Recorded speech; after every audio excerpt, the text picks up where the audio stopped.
Chef Canton, merci beaucoup. Avant de toucher la conclusion, je voudrais profiter de ce panel pour demander à tous les hommes politiques du Togo, la société civile, de ne pas oublier ou de ne pas faire semblant d'oublier l'armée du Togo. Et je voudrais également saluer tous ceux qui sont intervenus quand nous avions crié à haut sur les militaires retraités qui se sont regroupés quelque part pour débiter des ignominies sur la place publique. Voilà. Quand ou lorsque les militaires se regroupent quelque part pour encenser Monsieur Fornia Simbe, pour l'encenser ou pour faire des choses, faire des déclarations publiques dans le but de lui prouver leur loyauté, je pense que c'est le moment pour les hommes politiques et la société civile de monter au créneau pour dénoncer cela. Voilà, nous voulons construire notre pays sur le plan état de droit. Donc, en attendant que l'état de droit soit une réalité dans notre pays, il faut absolument se mettre en ordre de bataille contre ces pratiques de certaines de certains militaires. Ça, il faut pas avoir peur pour ça. Faut pas avoir peur des militaires togolais. Vous devez prendre position contre leurs mauvaises pratiques, les mauvais comportements de certains d'entre eux. Ça, c'est important. Voilà. Ben, la conclusion de Madame Nyakade, bon, elle a essayé d'être un peu diplomatique, hein, en disant qu'il y a quelques petits progrès, quelques petites améliorations. Mais elle a insisté sur le changement de mentalité. Ça, voilà. Et ce changement de mentalité doit provenir de la hiérarchie militaire. Ils sont pour... je pense qu'ils doivent faire en sorte que certaines choses soient enseignées au sein de l'armée du Togo. L'instruction civique, la connaissance des lois de la République, l'étude même de la Constitution, surtout les articles qui les concernent, et faire en sorte que le comportement des militaires vis-à-vis du peuple, des populations togolaises, soit des comportements, comment qualifier, des comportements civilisés. Voilà, l'armée togolaise ne doit pas prendre le peuple togolais comme des ennemis. C'est ça. Et ici, maintenant, je parlerai encore du professionnalisme.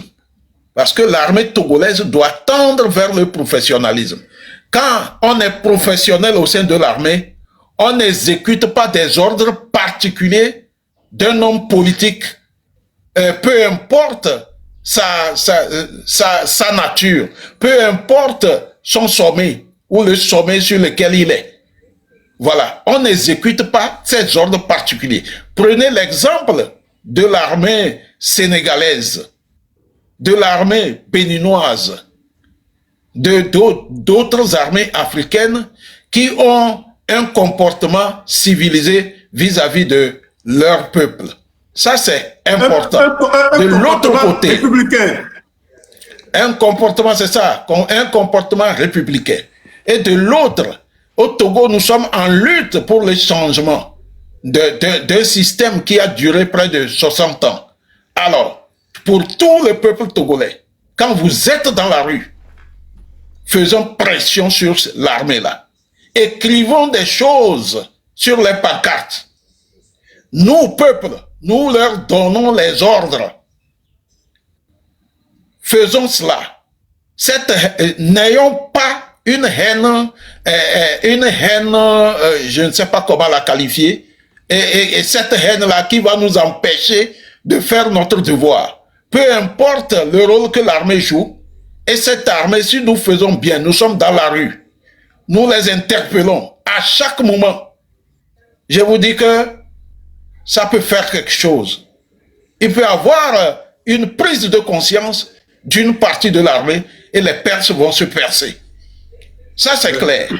Mais ne leur jetons pas la pierre tout le temps, mais faisons des interventions intelligentes pour amener l'armée togolaise à avoir un petit égard envers nous, le peuple. Voilà, donc je vais conclure en disant que l'armée togolaise, nous savons, elle est brutale, mais si nous sommes intelligents, nous pouvons également les appeler et une partie de l'armée peut agir en faveur du peuple. Je vous remercie. Vraiment, merci beaucoup à vous, mon commandant. On va, de ce fait, on va demander à toutes les femmes des militaires, à toutes les femmes, les épouses des militaires, de leur refuser le lit. Il faut leur refuser le lit à partir de cet instant, puisque la sœur Diao l'a dit que le régime de Faure Gnassingbé est un régime illégal.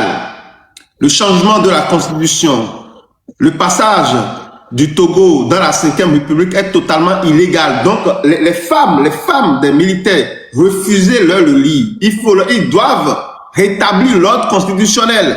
Ils doivent jouer leur devoir républicain.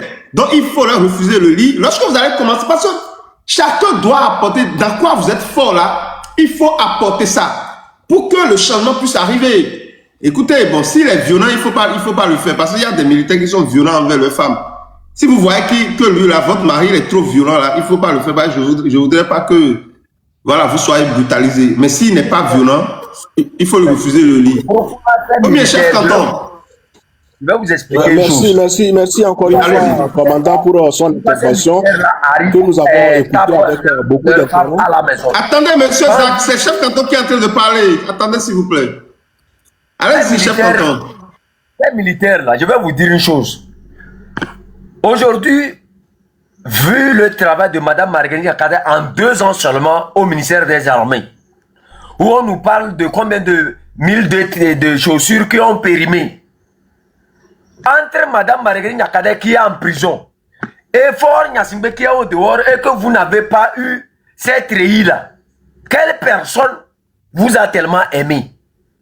Vous avez emprisonné quelqu'un qui voulait améliorer vos conditions de vie, ou bien vous avez de l'amour pour quelqu'un qui ne veut rien améliorer dans votre vie, qui veut seulement que vous laissez... Qui veut augmenter vos salaires, qui veut augmenter vos salaires. Voilà. Quelqu'un qui veut que le militaire vive de son travail, que le militaire devienne plus professionnel. Ce qui veut dire quoi? Tu ne dois pas accepter des ordres comme quoi, viens faire ceci, viens faire cela. Mais chaque ordre viendra, ton chef ne viendra pas te dire ici, va laver les slips de mes enfants, va cultiver dans un champ pour moi, va faire ceci pour moi. Ça devrait être, il devrait avoir des tests réglementaires. Dans telle mission, voilà ce qu'il faut faire. Voilà, quand une personne a manqué du respect à tel, voilà ce qu'il faut faire. Moi, je suis militaire, voilà ce que je dois suivre. Il n'y a pas d'ordre, il n'y a rien. Ce que moi, je veux vraiment dire à ces militaires-là, vous devrez prendre votre responsabilité. Vous devrez savoir que le pays-là n'appartient pas à la famille Gnassingbé. Que tôt ou tard, quelle que soit votre force, les Togolais ne vont jamais abandonner ce combat. Et quand je dis les Togolais ne vont pas abandonner ce combat, c'est que tôt ou tard, de gré ou de force, les gens auront à vous affronter un jour si vous ne jouez pas votre rôle républicain. Si à un instant vous refusez de jouer votre rôle républicain, les Togolais de toutes parts vont s'organiser à le faire. Parce que ce pays-là nous appartient à nous tous. Si à un instant vous vous transformez en miliciens, vous tous, tôt ou tard, il y aura des Togolais qui auront à vous affronter. Mais dans cet affrontement, qui perdra? C'est cette question que je vous pose. En équipement, vous êtes zéro. Ça, qu'on se le dise. Et pour qui tu vas perdre ta vie? Non. Non, attendez, chef canton. Attendez, hein. Il y a beaucoup d'équipements militaires qui sont achetés par le régime et que Faure Gnassingbé et ses hommes, ils cachent. Et puis c'est eux, ils utilisent ça pour protéger. Et Faure Gnassingbé, pour protéger leur PC. Attention, l'armée togolaise est bien armée, hein. L'armée togolaise est bien armée, mais ce n'est pas donné aux militaires, c'est caché. J'arrive là-bas. Quand j'ai dit, s'il y a un affrontement aujourd'hui entre le peuple togolais, l'argent qui est destiné à réaliser des forages devrait être exécuté normalement. Ou bien ces chantiers-là devraient être exécutés au bénéfice de tout le monde. L'opposant, de la manière dont on vous a présenté un opposant, c'est la définition en fait qui a manqué. Il faut à un instant que vous vous rappelez que celui qui est en train de s'opposer à Fort ne s'oppose pas à Fort Gnassingbé parce qu'il a une grosse tête ou bien que ses oreilles sont pliées comme un lièvre. Je ne l'insulte pas, je suis en train de parler. Mais il s'oppose à lui par rapport à la gestion du pays. À la gestion de ce pays-là, non 60 ans. 30 ans pour son père, 21 ou bien 61 ans, 21 ans pour le fils. Pour lui-même. Voilà.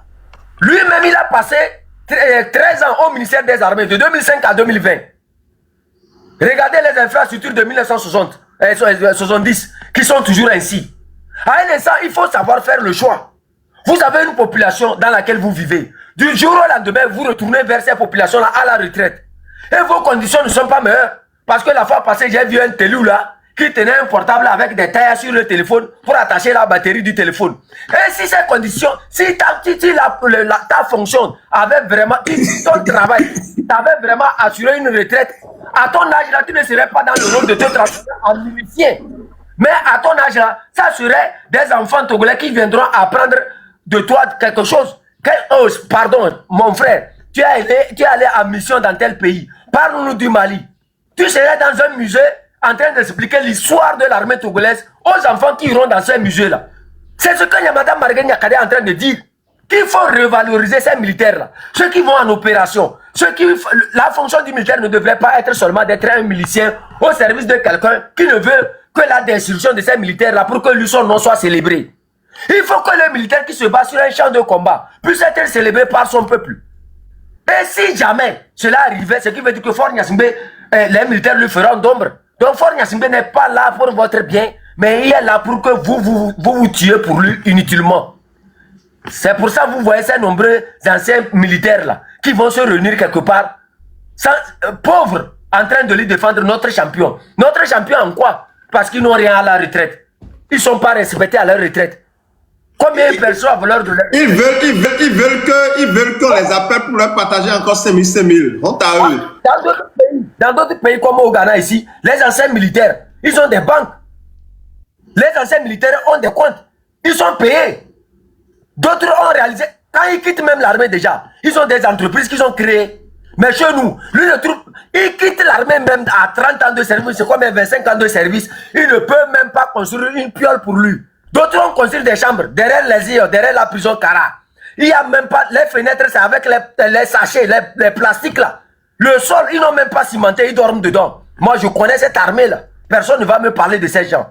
Madame Marguerite Nyakade vous dit, vous ne pouvez pas vous battre matin, midi, soir pour que vous vivez dans ces conditions. C'est la même chose que le peuple togolais réclame. C'est la même chose que l'enseignant réclame. C'est la même chose que le médecin réclame. C'est la même chose que tout le pays réclame. Les meilleures conditions de vie.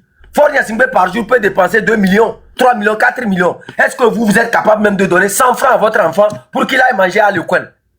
Est-ce que vous êtes capable même de donner 1000 francs à votre enfant pour aller en vacances à Sotoubois? Pendant ce temps, pour son anniversaire, on dépense des millions pour transporter ses enfants en avion pour amener. Des militaires des autres pays vont en voyage. Ils vont au tourisme. Pourquoi? Pourquoi nous avons toutes les ressources et nous n'arrivons pas à ce changement de mentalité? Il faut à un instant qu'on reprenne notre identité. Qu'on sache qu'on a une nation à défendre plutôt qu'un individu à défendre. Fort Gnassingbé n'est pas une nécessité qui va vivre pour toujours. Fort Gnassingbé disparaîtra tôt ou tard. Mais la nation restera. Quel avenir allons-nous laisser à nos enfants? C'est ensemble qu'on va continuer nos efforts pour voir dans quelle mesure rebâtir cette nation. Faire en sorte que les esprits soient libérés. Faire en sorte que les exilés reviennent dans leur maison. Faire en sorte que les prisonniers qui sont en prison retrouvent leur maison. Nous n'avons pas, notre pays n'est pas développé, mais nombreux sont ces jeunes-là qui n'ont rien fait, qui réclament seulement le changement de leur pays, qui sont en prison. Ces énergies qui devraient servir à construire une nation. On vient me promettre un développement en 2040. Une vision en 2040. Vous allez faire cette vision avec qui? Avec des prisonniers qui sont en prison, ou bien les prisons qui se remplissent, ou bien les enfants qu'on jette dans les lagunes. Quel développement vous voulez faire avec cet individu? On annonce une 5e république. À l'annonce de cette 5e république, c'est des enfants de 4 mois qu'on emprisonne. Quel futur? Est-ce que ce futur-là ne ressemble pas à ce futur qu'on vous a promis en 2005? C'est à cette réflexion que je vous invite, vous tous. Il faut un instant qu'on dise, ça suffit. Vous avez passé votre temps, ça suffit. Il faut que le peuple togolais se retrouve. Il faut aller à un changement de mentalité. On ne peut pas continuer avec une seule famille. Quel développement? Tu ne peux pas prendre une roue, tu ne peux pas faire un déplacement de Lomé à Saint-Cassé sans prier Dieu. Tu es là chaque fois, tu pries Dieu parce que la route est délabrée. Son zone temps, 600 km ou bien 600 km de route. Il est incapable. Même si en 21 ans, même si tu fais seulement 30 km chaque année, tu as fini 600 km, 600 km de route. Mais 21 ans, la route là n'a pas été goudronnée. Tout est passé. Un homme normal qui se déplace de Lomé à Saint-Cassé sait déjà que le pays là, il n'y a pas un président dans ce pays. Il n'a que le désordre. Lui-même n'ose même pas prendre la route. Il est toujours en hélicoptère. La fois passée à Kara, il n'y a pas l'eau potable. Il prend l'hélicoptère, il descend là-bas. Le prix de l'hélicoptère ou bien de l'avion, ça n'a pas creusé des forages. Un barrage qui date des années 1950 ou bien combien d'années, on n'a même pas pensé à creuser un autre. Il n'y a pas de vision. Vous avez une vision et vous ne pensez pas que le nombre de populations s'augmente et qu'il faut construire des barrages, qu'il faut prévoir. 13 ans passés au ministère des Armées avec ce bilan présenté par sa propre femme qui revient pour nous dire, Madame Marguerite Nyakadé, que ça suffit. Ça suffit. Ça suffit. Quelques jours encore de Faure Gnassingbé au pouvoir, c'est la merde. Il faut qu'il arrête. Il n'a plus rien à nous donner. Qui êtes-vous pour contester les propos de sa femme?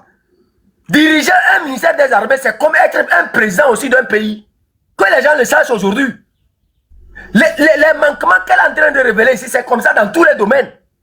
Qui des autres ministères a pu présenter un tel rapport? Ce qui veut dire que dans tous les ministères, c'est tout ce désordre-là qui a été instauré depuis 13 ans. Donc ne vous étonnez pas que le pays soit dans cet état de délabrement. Madame Marguerite Nyakadé, de où vous êtes? Aujourd'hui, nous avons eu ensemble ici discuté de vous. Et nous vous disons, tôt ou tard, vous serez libre. Jean-Paul Omolou sera libre. Tous les autres prisonniers aussi seront libres. Il faut un pays libre. Il faut que les choses changent. Il faut qu'à un instant qu'on se dise qu'on s'est trop amusé avec cet individu. Si on ne se réveille pas, tôt ou tard, c'est notre avenir qui disparaîtra. Que ferons-nous de nos enfants?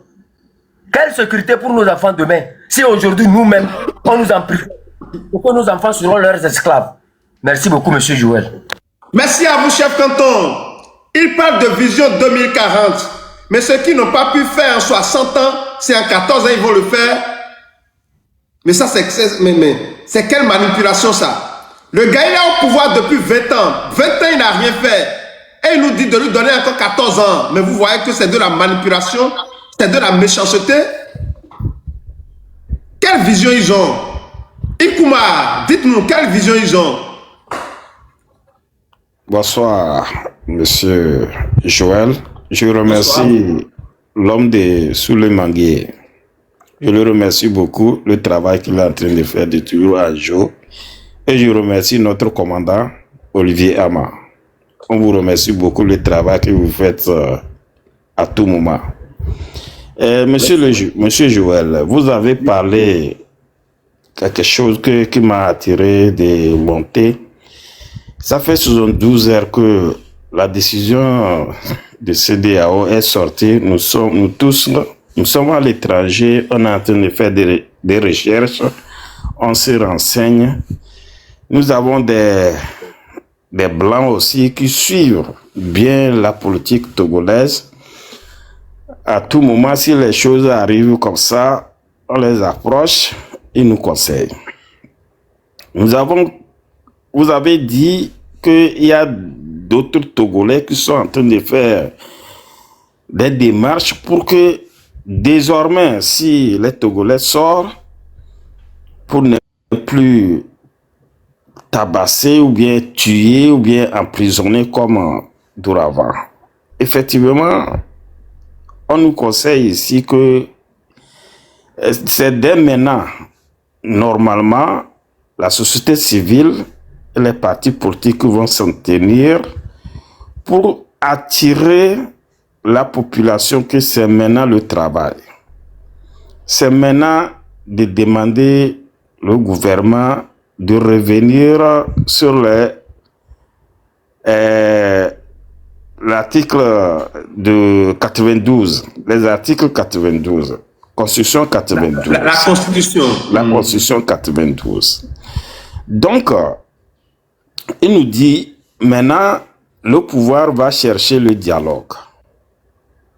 Si la pression des sociétés civiles ou bien les partis politiques, ou soit ils vont essayer de retirer les partis politiques, aller encore les élections législatives. Mais si c'est comme ça, si la société civile ou bien les partis politiques sont forts, ce n'est plus le gouvernement togolais qui va organiser tout ça là. Donc, la population va faire des pressions, ou bien les sociétés civiles, ou bien les partis politiques vont faire des pressions pour que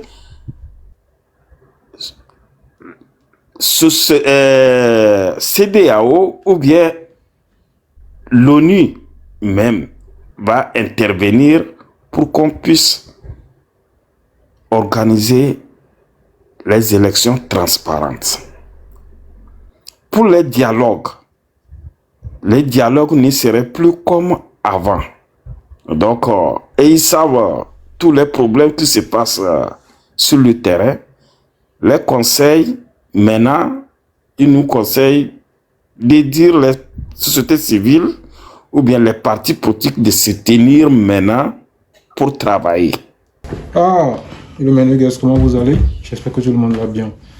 Ah, nous voilà à la fin de cette vidéo. J'espère que vous avez suivi jusqu'à la fin. Bon, comme vous l'avez écouté, nous voulons que le changement de notre pays. Donc, tous ceux qui se mobilisent pour le changement de notre pays, il faudrait qu'on les encourage beaucoup. Ça c'est vrai. Et pendant plusieurs plénières, depuis il faudrait que ça change, quoi. Il faudrait vraiment que ça change. Parce que le Kénol, il y a sincèrement... Notre pays n'est pas développé. Non. Ce sont ces jeunes-là qui n'ont rien fait, qui réclament seulement les changements de leur pays, qui sont en prison. Ces énergies qui devraient servir à construire une nation. Vraiment, tu vois. Promettre un développement en 2040. Une vision en 2040. Vous allez faire cette vision. Et pour la vision en 2040, là même, non, c'est jeu. Avec des prisonniers qui sont en prison, ou bien les prisons qui se remplissent, ou bien les enfants qu'on jette dans les lagunes. Quel développement vous voulez faire avec cet individu? On annonce une 5e république. À l'annonce de cette... Sinon, vraiment, c'est pas vraiment normal. C'est pas normal. Parce que il y a certaines dépenses inutiles qu'on fait dans ce pays, mais Tchale. Que Dieu nous aide. Et que Dieu ouvre les yeux de notre président. Et nos changements, on y va, quoi. C'est tout ce qu'on demande. C'est tout ce qu'on demande. Bon, comme vous l'avez remarqué, nous sommes à la fin de cette vidéo. Donc, on se dit à la prochaine pour de nouvelles vidéos. N'hésitez pas à vous abonner, à liker, à partager massivement. Ok, là vous passez une bonne journée.